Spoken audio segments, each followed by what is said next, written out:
Today we're making chicken katsu, and that simply translates to chicken cutlets.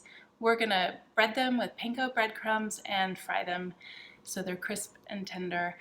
First, we're gonna make the sauce, and that needs time to sit and let the flavors blend together so it's deliciousness. This is my son's most requested meal. To make the tonkatsu sauce, you need about a half a cup of ketchup, and I'm freshly grating ginger on my microplane. You need about a teaspoon. I added more. Here's some garlic. I'm gonna also microplane. Yep, I'm Butterfingers. Just keep going with it.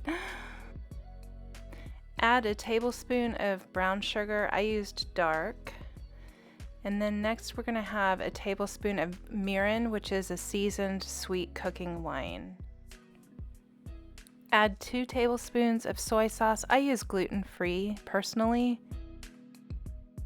Add 1 teaspoon Worcestershire sauce, and that is so hard to say. Then you just want to blend it well, and we're going to set it aside while we prepare the chicken katsu. I pounded out 3 chicken breasts to about a ½ inch thickness and seasoned with salt and pepper on both sides. Cut those into sizes that are manageable for you.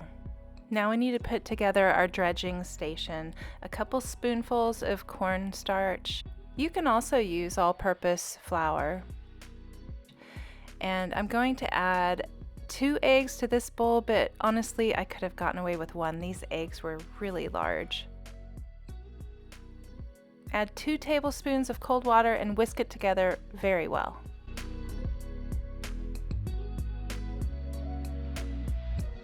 The third part of the dredging station is Panko Breadcrumbs. I use gluten-free personally. You can use regular. They both work the same. I buy these on Amazon, and sometimes I find them at the Sprouts grocery store down the street. It's time to get these coated, so we're going to do this in 3 parts. Cornstarch is first. Make sure you coat the entire breast with the cornstarch, every crevice, as this is going to help everything stick to it. You'll have bald spots if you don't get cornstarch on all parts. And just kind of gently shake off the excess. Sometimes that's kind of hard to do. It really likes to stick. Then we put it in the egg, and so the cornstarch and the egg kind of act like a glue, which is perfect to hold on the beautiful crispy bits of panko. And just let the egg kind of drip off the excess and go in with the panko. I try and keep my hands kind of separated with wet and dry. Otherwise your fingers end up a big globby mess of this breading. So just kind of try to touch the dry with your dry hand and the wet with your wet hand, and it'll work out pretty good. Otherwise, just keep cleaning your hands off the best you can. Press in the breadcrumbs the best you can, make sure everything is sticking, and then we're going to set it off to the side. We're going to finish these all up and let them kind of rest with the breading on it for about 15 minutes before we fry them. The purpose of letting these rest is to let that cornstarch and egg really become a glue that holds the breading on. You don't want your breading falling off when you start frying. So if I were to fry this right away, I risk it falling off of the meat. Okay, they've rested and they're ready for the frying pan. I have just under 1 inch of canola oil preheated in my frying pan. I have a gas stove, so electric will be different, but I prefer gas, so keep it at a medium to medium-low heat. You want it to bubble up like this, but you don't want it to cook too fast because it will over brown your breadcrumbs and your meat won't get cooked inside if you go too fast. So really try to keep it at a medium to medium-low heat. But definitely you want these bubbles, and you kind of want to move it around the pan because your temperature kind of changes throughout the areas of the pan. It's been about 3 minutes on this side, so I'm going to flip them, and boy, do those look good. They're perfectly golden brown.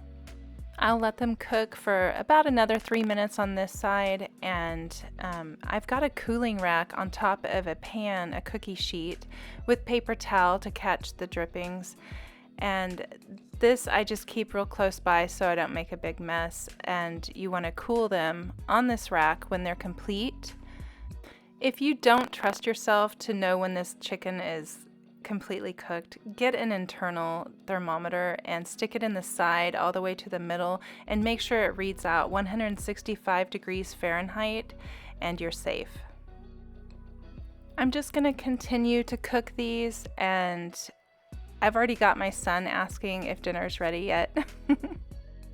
Okay, we've got the last one coming out of the skillet, and I did not add any oil to this pan. It doesn't really absorb that much oil. If you let your coating rest, it doesn't absorb as much.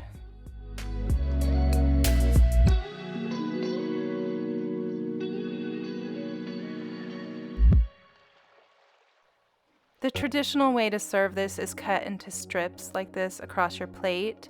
It is so crisp, and you can just tell that it's tender and juicy inside when you cut into it.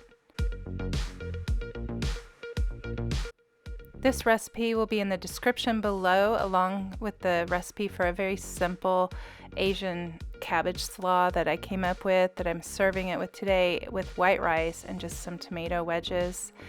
I spoon the sauce across the top as they do traditionally in the restaurants that I go to. You can serve it on the side. You could serve it with a different sauce if this isn't your jam, but I love this sauce so much. So there it is. Let's try it.